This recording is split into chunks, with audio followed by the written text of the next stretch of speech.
Lalaki, arestado. Naulihan ng droga sa operasyon ng pulisya sa Valenzuela.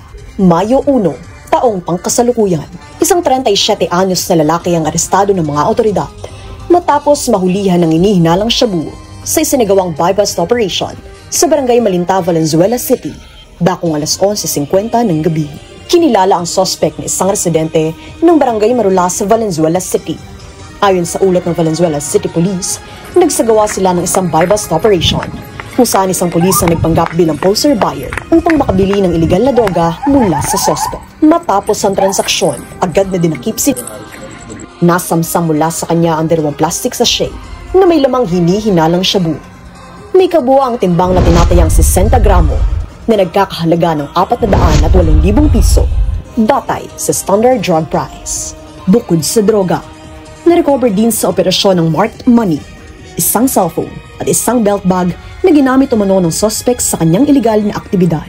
Sa panayam kay Malinta Punong Barangay Balahadja, lubos ang pasasalamat ng pamunuan ng barangay sa kapulisan ng Valenzuela sa pagkakaaresto sa drug suspect dahil ito ay isang malaking hakbang para mailayo ang nasasakupan sa paglaganap ng iligal na droga, lalo na sa mga kabataan. Ako po ay kapitan ng Barangay Malinta po. Nagpapasalamat po ako sa mga kapulisan kahit papaano po talagang matindi ma-action ng mga pulis dito po sa amin. Talagang ayaw po nila yun mga ganyan gawain. Nagbebenta ng drugs, ayaw po ng mga kapulisan. Salamat po.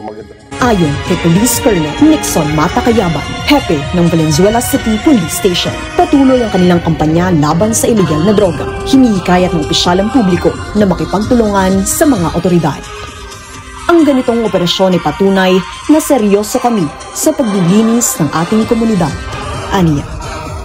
Nahaharap ngayon ang suspect sa kasong paglabag sa Section 5 at Section 11 ng Article 2 ng Republic Act 9165 on Comprehensive Dangerous Drugs Act of 2002 at kasalukuyang nakakulong sa Valenzuela City Police Station.